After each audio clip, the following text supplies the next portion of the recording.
ससुर जी, कृपा करके धीरे से संदूक खोलिए।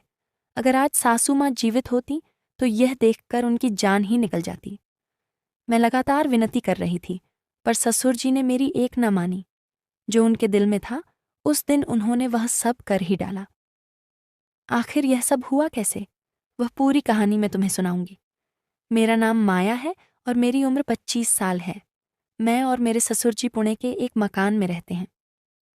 1 वर्ष पहले ही मेरी सासू माँ का बीमारी के कारण निधन हो गया था। उनके जाने के बाद से ससुर जी बेहद गुमसुम रहने लगे थे। उन्होंने अपनी दिनचर्या के सभी काम छोड़ दिए थे और अधिकांश समय घर पर खामोश ही बैठे रहते थे।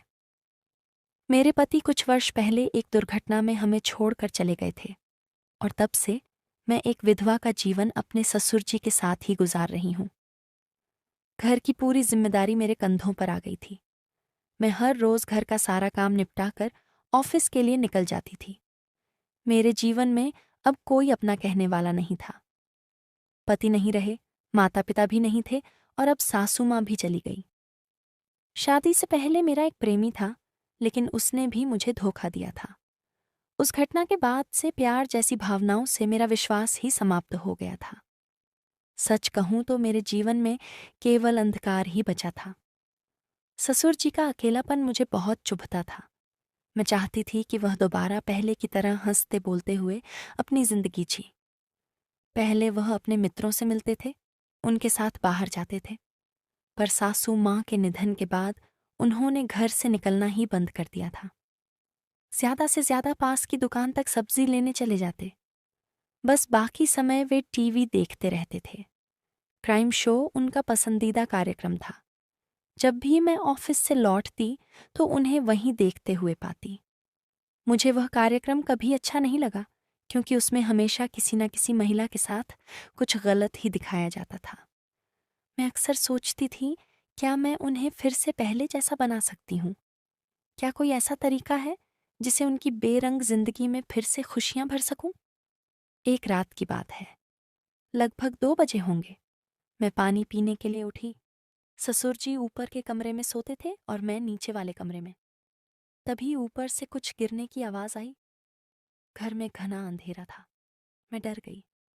अगर मैं सीधे ऊपर जाती तो ससुर जी जाग जाते या घबरा सकते थे। इसलिए मैं बहुत धीरे धीरे बिना आहट किए सीढ़ियां चढ़ी। दरवाज़ा थोड़ा सा खुला हुआ था। मैंने उसे हल्के से धकेला और अंदर झांका। अंदर का दृश्य देखकर मैं स्तब्ध रह गई। ससुर जी ने मोबाइल की टॉर्च जलाई हुई थी। उनके एक हाथ में उनका छोटा सा खिलाड़ी था और दूसरे हाथ में मोबाइल। वह मोबाइल पर कोई वीडियो देखते हुए उस खिलाड़ी को सहला रहे थे। शायद इसी दौरान बिस्तर के पास रखा पानी का गिलास उनके हाथ से लगकर गिर गया था, लेकिन उन्हें उसकी आवाज़ तक सुनाई नहीं दी। वह इतने तल्लीन थे कि दरवाज़ा खुलने की आहट भी नहीं सुनी। ससुर जी वीडियो देखते देखते खिलाड़ी के सिर पर तेल से मालिश कर रहे थे, जिससे वह पूरी तरह मुकाबले के लिए तैयार हो चुका था। सच तो यह है कि मुझे वहां से चुपचाप लौट जाना चाहिए था, लेकिन उन्हें इस अवस्था में देखकर मुझे एक अजीब सा एहसास हुआ। इसलिए मैं वहीं खड़ी रही और बिना कोई आवाज़ किए उन्हें देखती रही। कुछ देर बाद उन्होंने अपनी गति और तेज कर दी। उनके चेहरे पर कई तरह के भाव स्पष्ट दिखाई दे रहे थे। फिर कुछ ही पलों में उन्होंने एक गहरी सांस ली और खिलाड़ी ने अचानक से उल्टी कर दी, जैसे किसी पाइप से पानी का फव्वारा छूटा हो। उल्टी करने के बाद खिलाड़ी शांत हो गया। उन्होंने मोबाइल एक तरफ रखा और वैसे ही लेट गए। मैं धीरे से वहां से हटी और नीचे अपने कमरे में आ गई। नीचे आकर जो मैंने देखा और महसूस किया, उस पर यकीन करना मुश्किल था कि ससुर जी ऐसा भी कर सकते हैं। लेकिन फिर मैंने सोचा कि यह तो स्वाभाविक है। इसमें इतना सोचने वाली क्या बात है? ससुर जी एक पुरुष हैं, और अगर एक पुरुष अपनी इच्छाओं की पूर्ति इस तरह करता है तो इसमें गलत क्या है? किसी लड़की को परेशान करने से तो यह कहीं बेहतर है। ऐसा सोचकर मुझे यह सब ठीक लगा। मैं सोचने लगी कि 1.5 साल हो गए उन्होंने कुछ नहीं किया होगा, तो उनकी इच्छा तो होती ही होगी। इसमें बुराई क्या है? अब जब उन्हें किसी का साथ नहीं मिल रहा तो अपने खिलाड़ी का सहारा लेना ही पड़ेगा। वह और कर भी क्या सकते हैं? ऐसा सोचते सचते मेरे मन में ख्याल आया कि इसका और क्या समाधान हो सकता है। तभी मुझे याद आया कि ससुर जी अपने खिलाड़ी को सहलाते हुए बहुत प्रसन्न दिख रहे थे। मैंने उन्हें इतना खुश पहले कभी नहीं देखा था। तब मुझे यकीन हो गया और समझ आया कि ससुर जी को असल में क्या चाहिए। यही वह एक चीज़ थी जो उन्हें फिर से पहले की तरह खुश कर सकती थी। मैं बहुत देर तक इस बारे में सोचती रही कि मैं ससुर जी को खुश कैसे रख सकती हूँ। मुझे कोई रास्ता नहीं सूझ रहा था। अगर उनके जीवन में कोई साथी आ जाए तो वह कितने खुश रहेंगे, यह सोचते सचते मैं सो गई। अगली सुबह जब ससुर जी नहाने गए तो मैं नाश्ता तैयार कर रही थी। अचानक मुझे कल रात का दृश्य याद आया और मेरे मन में विचार आया कि एक बार देखूं तो सही कि ससुर जी मोबाइल में किस तरह के वीडियो देखते हैं। सुबह का समय था। ससुर जी बाथरूम में थे और मैं रसोई में चाय बना रही थी, लेकिन मेरा ध्यान उसी रात के दृश्य पर अटका हुआ था। मुझे अब उनकी तन्हाई का एहसास हो रहा था। एक स्त्री जब अकेली होती है तो सब उसके दुख को समझते हैं, लेकिन एक पुरुष जब अकेला होता है तो उसे बस मजबूत बने रहने के लिए कहा जाता है। वह अंदर से कितना टूट चुका है ये कोई नहीं जानना चाहता। मैंने धीरे से ससुर जी का मोबाइल उठाया। फ़ोन पर लॉक नहीं था। हिस्ट्री खोली तो कुछ वीडियो के नाम दिखे। कुछ वैसे ही थे जैसा मैंने रात में सोचा था, लेकिन उनमें कोई जोर ज़बरदस्ती वाली बात नहीं थी। सब में भावनाएं थीं। मुझे आश्चर्य हुआ। शायद वह सिर्फ शारीरिक नहीं बल्कि एक भावनात्मक जुड़ाव भी खोज रहे थे। उसी दिन मैंने पहली बार उनके लिए अपने हाथों से दोपहर का भोजन बनाया, थोड़ा और ज़्यादा प्यार से। जब मैंने उन्हें खाना परोसा तो उन्होंने सिर उठाकर मेरी ओर देखा।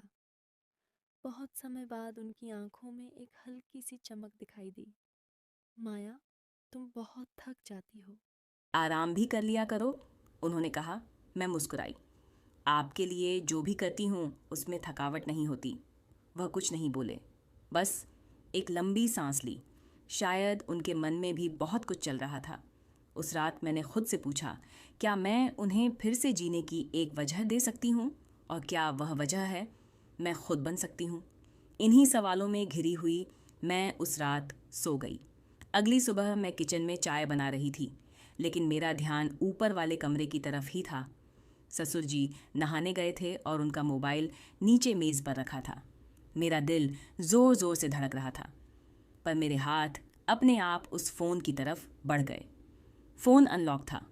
मैं सीधे वीडियो प्लेयर में गई और वहाँ कुछ नाम देखे। रोमांटिक कहानी, ससुर बहू का प्यार, पिता बेटी की कहानी। यह देखकर मेरी सांसें थम गई। एक पल के लिए ऐसा लगा जैसे किसी ने मेरे पेट में कोई भारी पत्थर रख दिया हो। पर हैरानी की बात यह थी कि यह कोई ज़बरदस्ती वाले सीन नहीं थे। जो वीडियो थे उनमें स्त्री को सम्मान दिया गया था, उसकी इच्छा पूछी गई थी। ससुर जी केवल अपनी भावनाओं के लिए यह सब देख रहे थे, ना कि किसी हवस के लिए। मैंने फ़ोन बंद कर दिया, पर मेरा दिमाग अब सवालों से घिर चुका था। क्या वह मुझ में ही वह सब देखने लगे हैं? क्या वह मुझे एक औरत की तरह महसूस करने लगे हैं? और सबसे बड़ा सवाल, क्या मैं उनके लिए कुछ महसूस करने लगी हूँ? उस शाम जब मैं ऑफिस से लौटी, ससुर जी हमेशा की तरह टीवी के सामने बैठे थे। मैंने जाकर उनका हाथ छुआ। आपने आज कुछ खाया भी है? वह चौंके नहीं, बस बोले, तेरा हाथ बहुत गर्म है। सब ठीक तो है ना? मैंने पहली बार उनकी आंखों में सीधे देखा। नहीं, कुछ ठीक नहीं है। वह थोड़े घबरा गए। क्या हुआ? मैंने कहा, कल रात मैंने आपको ऊपर देखा था। अब कमरे में एकदम खामोशी छा गई। उनके चेहरे का रंग उड़ गया। वह धीमी आवाज़ में बोले, मैं माफ़ी चाहता हूँ बेटी। मैंने उनकी बात बीच में ही काट दी। आपको मुझसे माफ़ी मांगने की कोई ज़रूरत नहीं है। अब वह मेरी आंखों में देखने की हिम्मत नहीं कर पा रहे थे। मैंने धीरे से उनका हाथ पकड़ लिया और बोली, आप एक इंसान हैं और इंसान की अपनी ज़रूरतें होती हैं। मैं समझती हूँ ससुर जी, और शायद यहाँ मैं अकेली नहीं हूँ जो यह सब महसूस करती है। वह चौंक कर मेरी तरफ देखने लगे। मैंने मुस्कुराकर कहा, हम दोनों अकेले हैं। क्या हम एक दूसरे का सहारा नहीं बन सकते? एक पल के लिए वह बिल्कुल चुप हो गए, फिर बहुत धीमी आवाज़ में बोले, मायास, यह रास्ता बहुत कठिन है। लोग क्या कहेंगे? मैंने उनकी उंगलियों को और कसकर पकड़ लिया और बोली, लोगों को यह जिंदगी नहीं जीनी है, हमें जीनी है। उस शाम जब मैंने उनका हाथ पकड़ा तो उन्होंने उसे झटके से हटाया नहीं, बल्कि कुछ सेकंड के लिए थामे रखा। उनकी हथेली की गर्माहट मेरी उंगलियों से बातें कर रही थी। मेरे होठों पर एक हल्की सी मुस्कान थी, पर मेरा दिल तेजी से धड़क रहा था। वह कुछ कहना चाहते थे, लेकिन शब्द जैसे उनके गले में ही अटक गए। मैंने धीरे से कहा, सच बताइए, जब उस दिन आपने मुझे पहली बार साड़ी में देखा था, क्या आपको कुछ महसूस हुआ था? उन्होंने अपनी आंखें नीचे कर लीं, फिर बहुत धीरे से बोले, हर दिन माया, हर दिन मैं खुद को रोकता हूँ क्योंकि तू मेरे बेटे की। मैंने उनका चेहरा अपनी हथेलियों में ले लिया। मैं अब सिर्फ किसी की विधवा नहीं हूँ, मैं भी एक इंसान हूँ, एक औरत हूँ, और अब मैं और अकेली नहीं रहना चाहती। वह मेरी आंखों में कुछ तलाश रहे थे, शायद इजाज़त, शायद माफ़ी। मैंने आगे बढ़कर उनका हाथ अपने पेट पर रखा। यहाँ अब कोई बोझ नहीं है, अब जो भी होगा वह हमारी अपनी मर्ज़ी से होगा। वह कांप उठे, माया, तू। मैंने उनकी बात फिर काट दी। अब तू नहीं, बस हम। मैंने पहली बार उनके गले लगकर अपने मन का सारा बोझ हल्का कर दिया। रात के 11 बजे 30 मिनट हो चुके थे। घर की बत्तियां बुझ चुकी थीं। हम दोनों चुपचाप अपने पन्ने कमरों में थे, लेकिन नींद न मेरी आंखों में थी न उनकी। कुछ देर बाद ऊपर से उनके कदमों की आहट आई। दरवाज़ा खुला नहीं, बस हल्का सा खटका। मैंने दरवाज़ा खोला। वह वहीं खड़े थे, एक सफ़ेद कुर्ते में, बिना चप्पल के, जैसे कुछ कहने आए हों और रास्ते में ही भूल गए हों। मैंने बिना कुछ पूछे उन्हें अंदर बुलाया। कमरे में बस एक छोटी सी नाइट लाइट चल रही थी। मैंने धीमे से पूछा, चाय बनाऊं? वह बोले, आज कुछ और चाहिए, गरम अपनेपन वाला। मैंने बिना कोई जवाब दिए उनकी उंगलियां थामी और उन्हें बिस्तर की ओर ले गई। उनके हाथ कांप रहे थे। मैंने कहा, डरिए मत, मैं चाहती हूँ कि आज आप सिर्फ अपने लिए जिए। मैंने उनके चेहरे पर हाथ फेरा।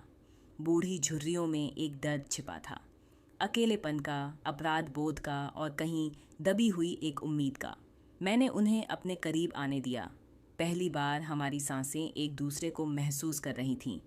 फिर वह बोले, माया, अगर मेरा खिलाड़ी नहीं माना तो मैंने अपनी आंखें बंद कर लीं और बोली, कोई बात नहीं, कभी कभी यह भी ज़रूरी होता है। ससुर जी मेरे सामने खड़े थे। उनकी आंखों में संकोच था, पर उनके हाथों में एक अनजानी बेचैनी। धीरे धीरे उनका खिलाड़ी बेकाबू होने लगा, लेकिन उसमें कमज़ोरी नहीं थी, उसमें अकेलेपन की एक पूरी कहानी छिपी थी। मैंने हल्के से अपने हाथ उनकी छाती पर रखे। वह कांप उठे। आप कांप रहे हैं, मैंने धीरे से कहा। उन्होंने धीरे से मेरा हाथ पकड़कर कहा, तेरे पास आना गुनाह तो नहीं है ना? मैंने उनकी आंखों में देखकर जवाब दिया, अगर यह 7 गुनाह है तो हाँ, मैं यह गुनाह हर रात करना चाहती हूँ। सुबह 13:30 तक खिलाड़ी और गुफा बिना किसी रुकावट के आपस में मिलते रहे। दोनों के बीच कई शानदार मैच हुए। मैच ख़त्म होते रहे और फिर से शुरू होते रहे। खिलाड़ी ने मुस्कुराकर कहा, हमने एक दूसरे में वह हिस्सा पा लिया है जो हम खुद में खो चुके थे। फिर दोनों ने एक दूसरे की आंखों में देखकर बस इतना कहा, अब हम अधूरे नहीं हैं, अब हम सिर्फ हम हैं। बाहर की दुनिया अब भी वैसी ही थी, मोहल्ले का शोर, लोगों की बातें, पर उनके कमरे में एक नई सुबह हो चुकी थी, जहाँ कोई रिश्ता किसी नाम का मोहताज नहीं था, बस एहसासों का था। कभी कभी रिश्ते समाज से नहीं बल्कि ज़रूरत से जन्म लेते हैं, और वे किसी नाम से नहीं, बस एक स्पर्श से पूरे हो जाते हैं। अगर मेरी कहानी ने तुम्हारे अंदर कुछ जगाया है तो यूं ही चुपचाप मत देखो, एक तड़कता भगता सा लाइक कर दो, सब्सक्राइब ऐसे दबाओ जैसे मुझे छू रहे हो। जल्दी ही मैं आपके साथ लाइव आने वाली हूँ, चैनल को जल्दी से सब्सक्राइब कर लीजिए। जैसे ही मैं लाइव आऊँगी तो उसकी नोटिफिकेशन आप तक पहुँच जाएगी। और हाँ, अगर शेयर करना भूल गए तो यह कहानी उन तक नहीं पहुँच पाएगी जिन्हें इसकी सबसे ज़्यादा ज़रूरत है। तो जल्दी से शेयर भी कर दो। मिलते हैं एक नई कहानी के साथ। I love you friends, bye bye.